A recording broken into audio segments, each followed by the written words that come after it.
Good evening friends, कैसे हैं आप। स्वागत है आपका एक बार फिर हमारे इस प्यारे से चैनल में जिसका नाम है केमिस्ट्री विद प्राची। तो कल हमने अपने क्लास 11 के यूनिट नंबर 1 के कुछ टॉपिक देखे थे। कल मैंने आपको बताया था 7 बेसिक एसआई यूनिट और कुछ कन्वर्जन, पर उसके साथ मैंने आपको कुछ होमवर्क भी दिया था। अब मुझे वो होमवर्क याद है। कल मैंने आपको पूछा था unit of density. Density, the formula of density. बेटा डेंसिटी रेशियो होता है मास और वॉल्यूम का। Density equals to mass upon volume. Mass को आप मेजर करोगे किलोग्राम में, वॉल्यूम को आप मेजर करोगे मीटर क्यूब में। So unit of density D equals to kilogram per metre cube. ये आपका आंसर था। आई होप आपने यही फाइंड आउट किया हो। नंबर सेकेंड, साथ में मैंने आपको वर्क के लिए भी बोला था। Work equal to force into displacement. We can write capital D. Force, unit of force newton, या न्यूटन की जगह आप लिख सकते हो kilogram metre per second square. Distance को भी आप मेजर करोगे मीटर में, तो ये हो जाएगा kilogram metre square per second square, जिसे आप एक लैंग्वेज में कहोगे joule. Joule, it is denoted by capital J. So unit of work और एनर्जी दोनों की यूनिट है joule. Must remember.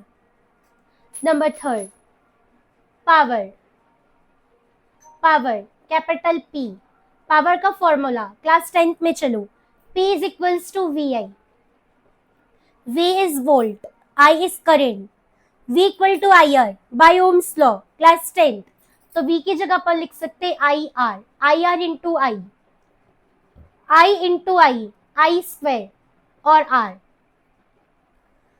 I is current, unit of electric current ampere, कल हमने लिखा हुआ है।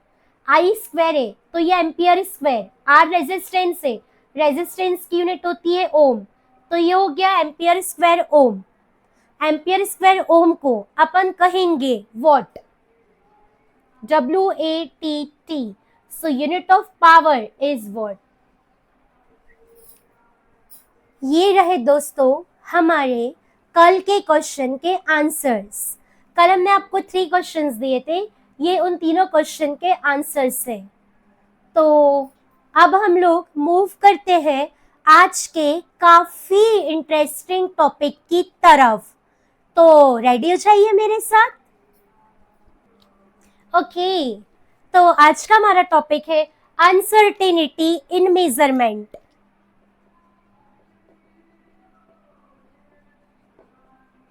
आज जो हम लोग पढ़ने वाले, ये आपको ऑलवेज काम आने वाला है। अब आपने नाम सुना होगा सिग्निफिकेंट फिगर का, नहीं सुना है तो सुन लो। पहले मैं लिखती हूँ फिर हम लोग बात करते हैं।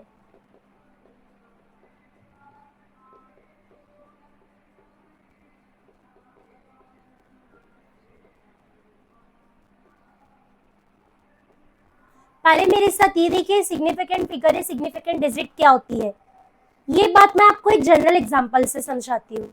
मान लो मेरे पास 3 स्टूडेंट्स हैं, A, B और C। मैंने इन तीनों दोस्तों को, तीनों स्टूडेंट को एक रोप दी, मैंने एक रस्सी दी और मैंने अब उन्हें कहा कि आपको मुझे रस्सी की लेंथ बताना है। एक स्टूडेंट ने रस्सी की लेंथ निकाला, मेजर किया, उसने कहा मैम ये है 8.12 सेंटीमीटर। 8.12 सेंटीमीटर। बी स्टूडेंट ने कहा नो मैम ये तो है 8.11 सेंटीमीटर। अब सी स्टूडेंट ने कहा नो मैम ये तो है सिर्फ 8.1 सेंटीमीटर। तो आप डिफरेंस देख पा रहे हो तीनों स्टूडेंट्स की रीडिंग में। तीनों में एक बात कॉमन है 8, तीनों में डेसिमल कॉमन है, तीनों में डेसिमल के बाद 1 कॉमन है, बट डिफरेंस है उस 1 के बाद वाली डिजिट में। तो ये जो 1 के बाद वाली डिजिट एक अनसर्टेन है ना, फिक्स नहीं है ना कि इस पॉइंट के बाद जो 1 आ रहा है उसके बाद क्या आएगा, तो वो जो अनसर्टेनिटी है उसी को हम कैलकुलेट करना सीखने वाले हैं कि उसे हम कैसे कैलकुलेट करते हैं। तो सिग्निफिकेंट फिगर्स जो होते हैं वो मीनिंगफुल डिजिट होती है और सर्टेनिटी के साथ। इसमें जो लास्ट डिजिट होती है वो अनसर्टेन होती है, और अक्सर ये जो लास्ट अनसर्टेन डिजिट होती है इसमें हमेशा डिफरेंस चलता है +-1 का। जैसे हो सकता है यहाँ पे 2 हो सकता है 1 ही हो, तो 1 और 2 में सिर्फ एक नंबर का डिफरेंस है। तो significant digits are the meaningful digit with certainty except the one last digit is uncertain and has a difference of generally +-1। ये हमारी significant figure का मतलब है। बट हमारे लिए हमारी एनसीईआरटी के में सबसे ज्यादा इंपॉर्टेंट है सिग्निफिकेंट फिगर को कैलकुलेट करने के लिए कुछ रूल्स देखना। तो अब अपन लोग देखेंगे सिग्निफिकेंट डिजिट को कैलकुलेट करने के रूल्स। मेरे साथ बने रहिए। और ये जो रूल्स हम देखने वाले हैं बहुत बहुत ध्यान से समझिएगा, क्योंकि एक एक रूल अपने आप में काफी ज्यादा खास है। सो रूल नंबर 1, तो बेटा हमारा पहला रूल कहता है all the non zero digits are significant. Non zero, जो जीरो ना हो, जीरो को छोड़ के सारी डिजिट सिग्निफिकेंट है।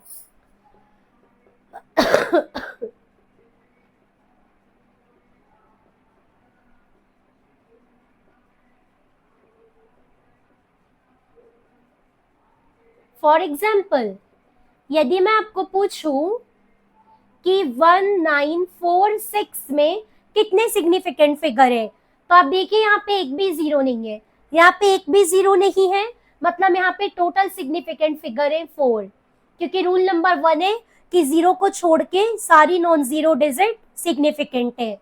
बहुत ध्यान से आप एक एक रूल समझिएगा। Rule number 2, if the zeros are present between two non-zero digits, we will consider that zero are significant। यदि आपके जीरो कोई दो नॉन जीरो डिजिट के बीच में आ रहे हैं तो आपको उन जीरो को सिग्निफिकेंट काउंट करना है। दो नॉन जीरो डिजिट के बीच में यदि जीरो आता है आपको उसको सिग्निफिकेंट डिजिट में काउंट करना है। फॉर एग्जाम्पल 10009, अब यहाँ पे नॉन जीरो डिजिट है 1 और 9, और जितने भी जीरो है वो इन दो नॉन जीरो डिजिट के बीच में है, तो आप इन जीरो को सिग्निफिकेंट फिगर में काउंट करोगे। अब यदि मैं आपको पूछूं यहाँ पे कितने सिग्निफिकेंट फिगर है, तो आपका आंसर होगा 5। यहाँ पे 5 सिग्निफिकेंट फिगर है ना? क्लियर हो रहा है? अब देखो धीरे धीरे रूल्स का लेवल बढ़ रहा है। रूल नंबर 3, फर्स्ट रूल में हमने देखा जीरो ना हो तो क्या होगा, सेकेंड रूल में हमने देखा जीरो यदि सेंटर में हो तो क्या होगा। अब हम देखते हैं कि जीरो यदि लेफ्ट में हो तो क्या होगा। तो रूल सुनिएगा, यदि आपके किसी भी नॉन जीरो डिजिट के लेफ्ट हैंड साइड में जीरो दिया हुआ है तो आपको जीरो को सिग्निफिकेंट फिगर में काउंट नहीं करना। जैसे ऐसा लिखा हो 046, अभी जो जीरो है ये नॉन जीरो डिजिट के लेफ्ट में है, 4 आपकी नॉन जीरो डिजिट है, नॉन जीरो डिजिट के लेफ्ट हैंड साइड में जीरो है, तो ये सिग्निफिकेंट नहीं है। अब यहाँ पे सिग्निफिकेंट फिगर है 2। और मान लो एक एग्जांपल और, सपोज आपको कुछ ऐसा लिखा हो 0.263, तो डेसिमल के भी लेफ्ट में, ओवरऑल जीरो ये लेफ्ट हैंड साइड में, तो उसे कभी भी काउंट नहीं करना। अब यहाँ पे भी सिग्निफिकेंट फिगर है total 3। Now rule number 4, first rule में हमने देखा जीरो नहीं है तो क्या होगा, सेकेंड रूल में हमने देखा जीरो सेंटर में तो क्या होगा, थर्ड रूल में हमने देखा जीरो इधर लेफ्ट हैंड साइड में है तो क्या होगा।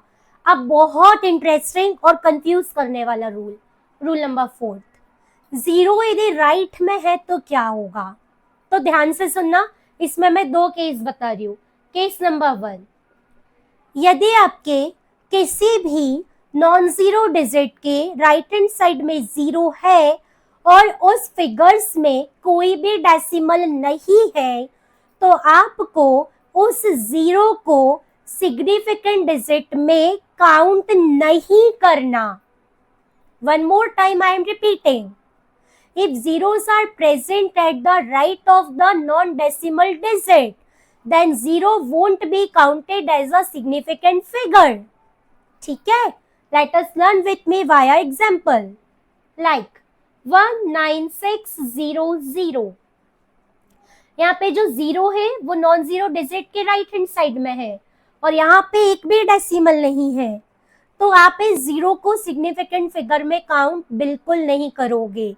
अब किसी ने आपको पूछा कि यहाँ पर कितने होंगे total significant figure, that time our answer will be 3 only. Answer, क्योंकि जो जीरो है ये नॉन जीरो डिजिट के राइट में है और कोई डेसिमल नहीं है उसे टर्मिनेट करने के लिए। Now case number second of rule number 4। What if यदि मैं डेसिमल लगा दूं, तो देखो यदि आपके डेसिमल के राइट हैंड साइड में कितने भी जीरोस हैं, तो वो जीरो सारे के सारे सिग्निफिकेंट फिगर में काउंट किए जाएंगे। यदि मैं आपको यहाँ पे ऐसा लिख के दे दूं 196.00, अब मैंने यहाँ पे डेसिमल लगा दिया, तो अब आपका जो जीरो है वो सिग्निफिकेंट फिगर में काउंट किया जाएगा। Now the answer will be there are total 5 significant digits. अब टोटल आपके पास है 5 सिग्निफिकेंट डिजिट। आई होप दोस्तों आपको रूल्स क्लियर हो। फर्स्ट रूल ने कहा जीरोस नहीं है तो क्या होगा, सेकंड रूल ने कहा जीरो सेंटर में तो क्या होगा, थर्ड रूल ने कहा जीरो लेफ्ट हैंड साइड में नॉन जीरो डिजिट के तो क्या होगा, फोर्थ रूल ने कहा जीरो इधर राइट हैंड साइड में डेसिमल नहीं है तो क्या होगा, और डेसिमल है तो क्या होगा। अब काफी इंटरेस्टिंग है रूल नंबर 5। अब यदि मैं आपको पूछूं कि 1 चपाती में कितने सिग्निफिकेंट फिगर है, कोई बोलेगा मैम 1, आपने तो बोला 1 चपाती तो 1। मैं आपको पूछूं 20 पेन्स में कितने सिग्निफिकेंट डिजिट है, कोई कहेगा 20, 20 बोले यानी कि 2 सिग्निफिकेंट। मैं आपको पूछूं 1 डजन बनाना में कितने सिग्निफिकेंट है, आप में से कुछ लोग बोलेंगे 1, कुछ लोग बोलेंगे 12, because 1 dozen equal to 12 articles. But no my dear children, कभी भी काउंटेबल फिगर्स में हम लोग सिग्निफिकेंट डिजिट को काउंट नहीं करते। तो जितने भी काउंटेबल नंबर होते हैं या काउंटेबल फिगर्स होते हैं उनमें हमेशा इनफाइनाइट सिग्निफिकेंट डिजिट्स होते हैं। ठीक है, must remember infinite significant figures are present in countable materials.